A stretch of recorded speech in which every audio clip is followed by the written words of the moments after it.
My heart hammered against my ribs, a frantic drum against the silence of the room. It was done. The eating winds of Newfoundland whipped around me, carrying the scent of salt and pine. My name is Felix MacLennan, and I'm 42 years old, a lifetime etched into the rugged coastline of this unforgiving yet beautiful province.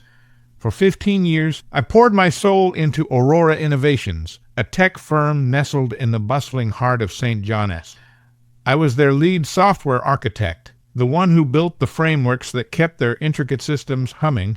My team and I were responsible for the secure backbone of their flagship financial applications, a task that demanded precision, foresight, and an almost obsessive attention to detail. Every line of code, every system integration, bore my imprint. There were no shortcuts, just relentless hours, late nights fueled by strong coffee, and a dedication to crafting robust, unyielding solutions. I remember the day Eric Simon, Aurora's CEO, looked me in the eye and said, "Felix, you're the bedrock of this company. We trust you implicitly." That trust, I believed, was a two-way street. So, when he introduced Ashley Carter, a sharp, ambitious 30-year-old from a high-flying cybersecurity firm in Vancouver, as our new head of strategic operations, I had no reason to be suspicious. She spoke in buzzwords, promised disruptive growth, and had a knack for charming everyone in the room. I simply saw her as another layer of management, someone to streamline processes, not undermine them. 3 weeks after Ashley's arrival, a new efficiency protocol was implemented. It essentially dissolved my direct reporting structure, reassigning my most experienced engineers to various cross-functional teams. My meticulously crafted quarterly reports, once a staple of executive meetings, were now deemed too granular. Small things, barely noticeable to the casual observer, but enough to trigger a faint unease. It was like watching a perfectly synchronized machine slowly, subtly, fall out of rhythm. My access to high-level project discussions dwindled. My name, once prominent on internal communications, started appearing only in minor footnotes. Then came the whispers from the younger engineers, eager for a promotion, about streamlining talent and future-proofing our workforce. I heard Ashley praising their innovative spirit, a thinly veiled jab at my more methodical approach. One frigid Tuesday morning, a courier delivered a sealed envelope to my desk. Inside, a formal letter, terse and to the point. My services were no longer required. No explanation, no opportunity to discuss, just a cold corporate dismissal. I was offered a severance package, a paltry sum for 15 years of my life. My mind reeled. 15 years, just like that, erased. I walked out of Aurora Innovations that day with a single box containing my life, a framed photo of my wife, Bronwyn, and our 2 children, Brad and Isla, a worn-out coffee mug from my university days, and a personal USB drive. On it, a meticulous backup of all my independent research, personal projects, and the confidential notes from every system architecture I had ever designed for Aurora, kept separate from the company's servers as a personal archive. Just habit, I told myself, a contingency for the unexpected. As I made my way to the elevator, I bumped into Patrick O'Malley, one of the junior network engineers I'd mentored for years. His eyes were wide with a mix of shock and confusion. "Mr. MacLennan, are you leaving?" he stammered, clearly bewildered. "Something like that, Patrick," I replied, forcing a smile. I didn't want to make a scene. On the ground floor, I saw Eric Simon through the glass doors, deep in conversation with Ashley, their heads close, a picture of strategic alignment. He didn't even glance in my direction. He had no idea the intricate web of systems I had personally overseen, the vulnerabilities I had shored up, or the depth of my institutional knowledge, but he would soon enough. Driving home along the icy coastal roads, the usual chatter of the radio felt intrusive. I turned it off, leaving only the hum of the engine and the relentless crash of waves against the shore. My phone vibrated in the cup holder. It was Dr. Eris Alexander, head of cybersecurity at Caledon Solutions, our biggest client. Their annual contract renewal was next month, A multi-million-dollar deal that hinged on the reliability and security of Aurora's systems. He'd texted about a routine security audit meeting. He didn't know yet. Nobody did. I tossed the phone onto the passenger seat, the screen dark. 15 years of dedication, of safeguarding critical infrastructure, all built on my expertise and my word. Ashley hadn't just fired an employee today. She'd severed the only line connecting Aurora to millions in revenue, and she had no idea. I joined Aurora back when it was a fledgling startup operating out of a cramped office near the harbor. Eric Simon had hired me himself, straight from a competitor where I was stifled by bureaucracy. I need someone who understands the intricacies of financial tech, he'd said. Someone clients trust with their most sensitive data. For 15 years, he was right to trust me. I built Aurora's secure infrastructure from the ground up, scaling it from local businesses to international financial institutions. I developed proprietary encryption algorithms that withstood countless penetration tests. I brought in Northern Star Bank, a monolithic institution that had previously dismissed us. I secured Apex investments when everyone said it was impossible. Bronwyn, my wife, used to joke that I was married to my code. Another late night, darling, she'd ask, already knowing the answer. Our children grew accustomed to me missing their school plays and soccer games. Dads on a critical deployment became their normal. I promised it would all be worth it someday. 2 major system overhauls, 3 data center expansions, and 1 global financial crisis later, Aurora had grown from a small operation to a multi-billion-dollar enterprise. My department, the unsung heroes of the back end, accounted for the unwavering reliability that secured a significant portion of that revenue. Not that anyone had quantified the exact percentage until Ashley arrived. The first tremor of unease came during a quarterly review meeting 4 months after Ashley took over operations. Your team's agility is lacking, she'd stated, pointing to a chart that showed a slight delay in a minor software update. Because we prioritize security over speed, I explained. The recent DDoS attack on Caledon was mitigated in minutes due to our robust protocols. The market demands rapid iteration, Ashley insisted. We need innovators, not gatekeepers. A week later, my senior technical assistant, Fiona, was reassigned to Ashley's Disruptive Innovation Lab. The following month, my budget requests for critical security software required additional layers of approval. My risk assessments came back with pointed questions. Small things. Death by 1,000 cuts. I started hearing whispers about fresh perspectives being interviewed. Young, eager graduates with flashy certifications, but no practical experience in the complex world of financial security. Ashley called them game changers. Last month, she hired Reese Davies, a 25-year-old prodigy from a fintech startup. During his first week, he was assigned to shadow me on a call with Dr. Eris Alexander. No explanation, no proper introduction, just showing him the ropes. Eris noticed. After the call, he texted me, "Who's the new kid? Are you training your replacement, Felix?" I laughed it off. Just expanding the team. But driving home that night, I felt something shift in my gut.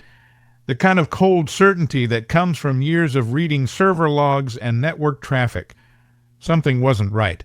I should have trusted that feeling sooner. I placed my cardboard box on the kitchen counter and poured myself a generous measure of Canadian Club. The house was quiet. Bronwyn was at her sister's place in Halifax for the week, helping with a new baby. Probably for the best. I needed the silence. I pulled out my personal phone and scrolled through my contacts. 15 years of relationships, over 300 clients, vendors, and industry connections. People who trusted me to handle their most sensitive data. People who had signed with Aurora because of me, not their glossy marketing campaigns or fancy downtown office. My work phone, now sitting disabled in the box, contained only the official correspondence. The dinner invitations, the casual chats about family, the personal cell numbers of CEOs and decision-makers, those were all here on my personal device. Information I'd accumulated by being someone people wanted to work with. I sipped my drink and felt a strange calm settle over me. No panic, no desperation about mortgage payments or bills, just a clear understanding of what had happened and what would happen next. The whiskey burned going down. 15 years of 60-hour weeks of missed family dinners and school concerts. 15 years of building something I thought was mine, only to discover it wasn't. I opened my laptop and pulled up my employment contract. The non-compete clause was there, but limited in scope. 1 year, and only applicable if I left voluntarily. Being terminated changed things. There was no legal barrier to taking my clients elsewhere. My phone buzzed. Eris again. Meeting confirmed for Tuesday. Looking forward to discussing the renewal. I stared at the message for a long time. Dr. Eris Alexander represented $3.5 million in annual business for Aurora. His company, Caledon Solutions, had been with me for 10 years. Before that, 5 years at my previous firm. Almost 2 decades of trust, and he wasn't alone. Evergreen Financial, Sentinel Group, Maritime Trust together, they accounted for another $2.8 million. All of them had contract renewals coming up in the next 45 days. All of them dealt exclusively through me. I set my glass down and made a decision. I wouldn't call anyone tonight. Wouldn't send angry emails or make threats. I'd sleep on it, wake up clear-headed, and then make exactly 3 phone calls. Not to vent or complain, just to inform my closest clients that I was no longer with Aurora, effective immediately. The rest would happen on its own. I took out the family photos from my box. Brad's hockey graduation, Isla's piano recital, the trip to Grosmorn we almost canceled because of a system meltdown. I'd missed too much already. Tomorrow, I'd start making different choices. I finished my whiskey and went upstairs to sleep in a quiet house. For the first time in years, I didn't set an alarm. No early flights, no system uptime reports to review before dawn. Just the calm certainty that Ashley Carter had made a catastrophic mistake. And I didn't need to do anything but step aside and let it unfold. I made my 3 calls the next morning. No dramatics, just facts. Eris, I'm no longer with Aurora as of yesterday. Wanted you to hear it from me directly. His response was immediate. What happened? Who's handling our account now? Ashley Carter will probably reach out, or maybe Rhys Davies. A long pause. The young man from the meeting? He doesn't know our business. That's all I can tell you. The rest is your decision. Similar conversations with Alice Sinclair from Evergreen Financial and Captain Leo Maxwell from Maritime Trust. No suggestions, no recruitment pitch, just information delivered with the same reliability they'd come to expect from me. By noon, my personal phone was buzzing constantly. Other clients had heard. The industry was small that way. At 2 p.m., Eric Simon called. I let it go to voicemail. Felix, this is Eric. We need to talk about your transition. Several clients are expressing concerns. Please call me back immediately. I didn't. Instead, I drove downtown to meet with Brittany Jesse, an attorney who specialized in employment law. I'd helped her brother, a struggling tech startup owner, secure vital seed funding 5 years ago. She owed me a favor. They can't stop you from working, Brittany confirmed after reviewing my termination papers. But they'll try to scare your clients from following you. Prepare for that. By 4 p.m., Aurora's legal department had emailed a stern reminder about confidentiality obligations. By 5 p.m., Ashley had texted, "Let's discuss your exit package. There might be room for consulting work." Too late. My phone buzzed again at 5:30 p.m. Eris. "Just got off a call with your CEO and that VP who fired you. They promised continuity, said Rhys would handle everything personally. Then they offered a 15% discount on renewal." "What did you tell them?" I asked. "That I'd think about it," Eris continued. "I've sent notice terminating our contract, citing change in key relationship management. Sinclair and Maxwell did the same." Still, I said nothing. "Felix, where are you landing? Because wherever it is, that's where our business is going." That night, 3 more companies from my portfolio sent termination notices to Aurora. By morning, the total was 8, representing over $6 million in contracts. Eric called an emergency board meeting. I know because Fiona, my former assistant, texted me, "Complete chaos here. Ashley trying to blame you for client tampering.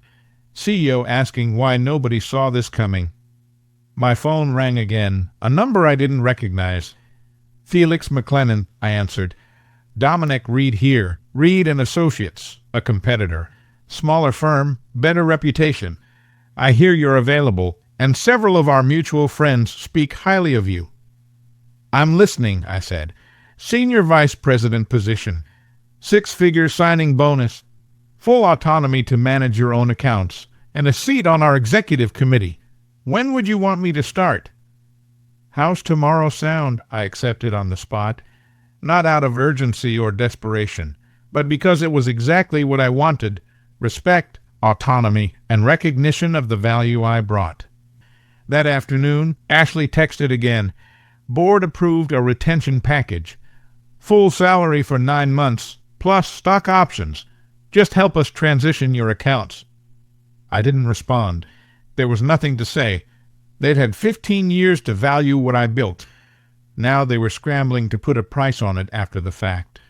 Too little, far too late. 1 week into my new role at Reed and Associates, Fiona called me from a personal number. "You need to know what happened," she said, her voice hushed. It wasn't just Ashley wanting her own people. I sat in my new corner office, larger than the one at Aurora, and listened as 15 years of history reshuffled into a clearer picture. "They were planning to sell the firm, Felix," Fiona explained. "Vanguard Capital made an offer 3 months ago, but with conditions. They wanted to bring in their own account managers for the major clients, integrate them with their existing portfolio companies." The pieces clicked into place. Ashley hadn't been hired to grow sales. She'd been brought in to transition accounts away from me, making them company assets rather than relationships tied to a single executive. My termination wasn't about performance. It was preparation for acquisition. "How do you know this?" I asked, my voice tight. "I'm still assigned to the executive suite," she whispered. "I see the documents, hear the conversations. Yesterday, they pulled the offer. Vanguard won't buy without the client base you built." After we hung up, I sat still for a long time. 15 years of loyalty, and they've been willing to detach me from my clients like removing a middleman. Not because I failed, but because I succeeded too well. The relationships were too strong, too personal. They needed me gone before clients could be repackaged as corporate assets. I opened my laptop and checked my email. More former clients had reached out. The industry was humming with the news. Felix MacLennan had moved to Reed and Associates, and clients were following. Aurora's stock had dropped 18% in 5 days. My phone buzzed with a text from Eric. "Can we meet? Just you and me. No lawyers." I didn't respond immediately. The deeper betrayal settled in my stomach like cold lead. Not just fired, but deliberately sacrificed as part of a corporate chess game. I picked up the phone and called Dr. Eris Alexander. "I need to ask you something," I said. "Did Aurora try to introduce you to anyone from Vanguard Capital in the last few months?" A pause. "How did you know?" he asked. "They brought in some guy, Marcus, during our quarterly review. Said he was a strategic advisor looking at our industry. Asked a lot of questions about our future needs." Confirmation. They'd been parading Vanguard representatives in front of my clients, laying groundwork for transition, all while I was still employed, still trusting. I was building something that mattered. More calls revealed the same pattern. Behind my back, meetings scheduled, information gathered, relationships probed for weaknesses or areas where I might be expendable. By the end of the day, I'd confirmed that at least 7 of my major accounts had been covertly introduced to Vanguard representatives, all under the guise of strategic advisors or industry consultants. I finally texted Eric back. "No meeting necessary. I understand the Vanguard situation completely." His response came quickly. It was a business decision, Felix. Nothing personal. But it was personal.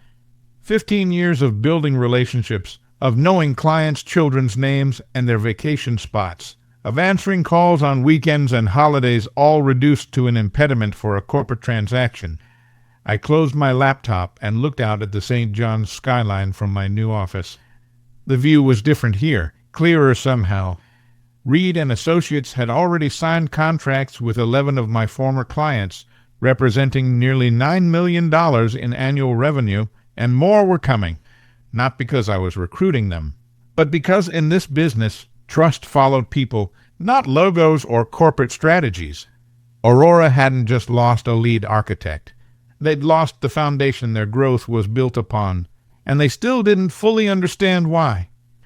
3 weeks after joining Reed and Associates, I received an invitation to speak at the Atlantic Tech and Finance Summit.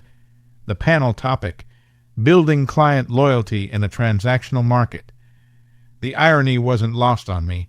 I accepted, not for ego or exposure, but because I knew who would be in that audience. Industry peers, potential clients, and most importantly, Aurora's remaining leadership team.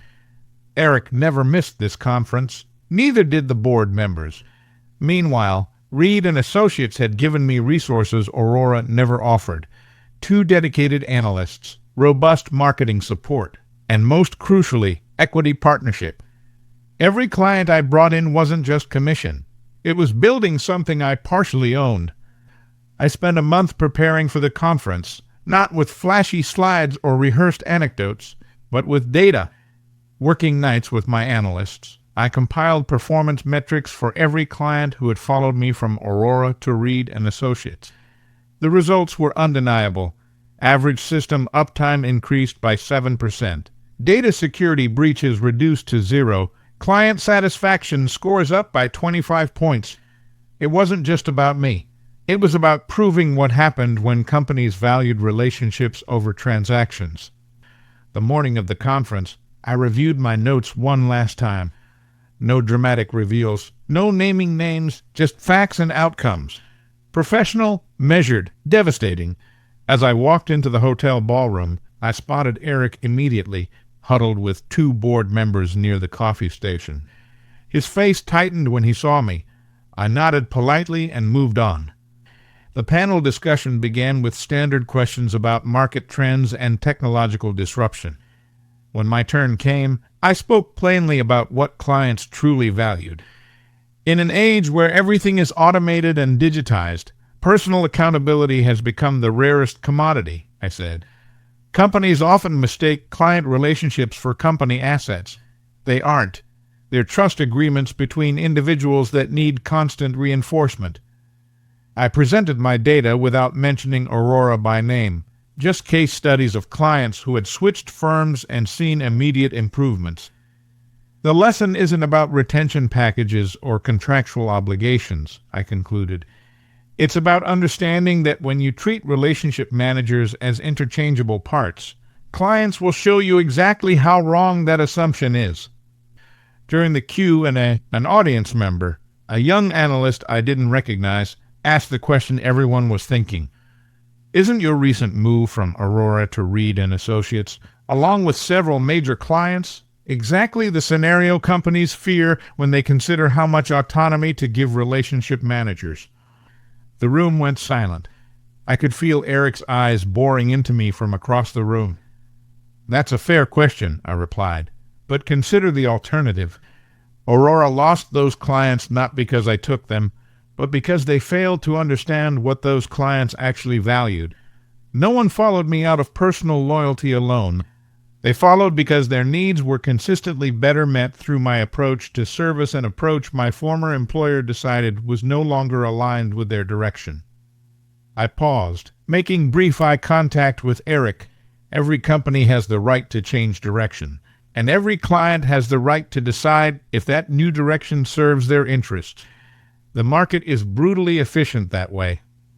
After the panel, 3 more former Aurora clients approached me. By the end of the conference, Reed and Associates had signed letters of intent with 5 new accounts, representing another $4.1 million in annual revenue. That evening, I checked the financial news. Aurora had announced a restructuring. Ashley Carter was pursuing other opportunities. The Vanguard acquisition was officially dead. Their stock had fallen another 12%. I closed my laptop without a trace of satisfaction or triumph, just the quiet certainty that comes from being proven right in the most definitive way possible by the market itself. The lesson had been delivered.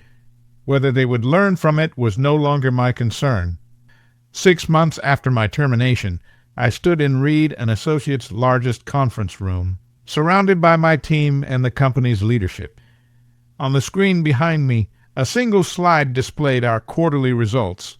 $15.3 million in new business, 85% from former Aurora clients. Dominic Reed himself raised a glass. "To the best acquisition we've ever made," he declared, "and we didn't even have to buy a company to get it." Polite laughter rippled through the room. I smiled, but didn't join in. This wasn't about celebration for me. It was about validation. My phone buzzed with a news alert.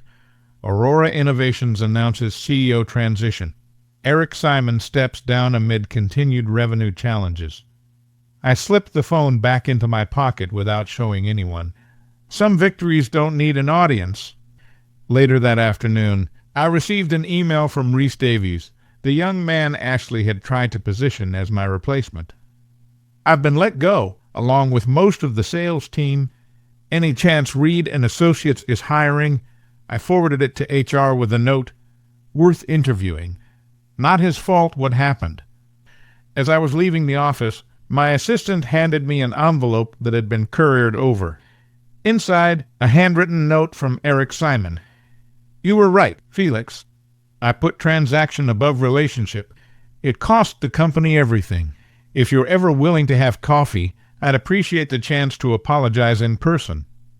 I folded the note and placed it in my jacket pocket. Maybe someday. Not yet.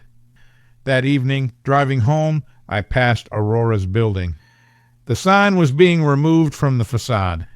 The local business journal had reported they were downsizing to a smaller office in the suburbs. I didn't slow down, didn't take a photo, just drove on, eyes forward, toward the life I was building on my own terms. 1 year to the day after Ashley had slid those termination papers across the polished conference table, I signed the final documents making me a full partner at Reed and Associates. The firm had grown 42% since my arrival. My client portfolio now represented nearly $25 million in annual revenue. I closed the manila folder containing the partnership agreement and looked out my office window at the St. John's skyline. The same buildings, the same city, but everything else had changed. Bronwyn entered with 2 cups of coffee. "Signed and official?" she asked. I nodded. "Signed and official." She sat across from me, studying my face. "You don't look as happy as I expected." "Just thinking about Aurora," I said, shaking my head. "About what I'm building here. About doing it right this time." That morning, I'd approved hiring 3 new account managers, all with the same profit-sharing structure I'd negotiated for myself. No one would build something here only to have it taken away. That was my first act as partner. My phone buzzed. Aris Alexander. "Heard about the partnership. Congratulations. Knew you'd land on your feet." "Thanks to clients like you," I replied. "No," he corrected. "Thanks to you being who you are. We just followed the value." After we hung up, I picked up the frame Bronwyn had given me last Christmas. A simple quote on parchment paper: "The best revenge is massive success." I placed it back on the credenza, face down. That chapter was closed.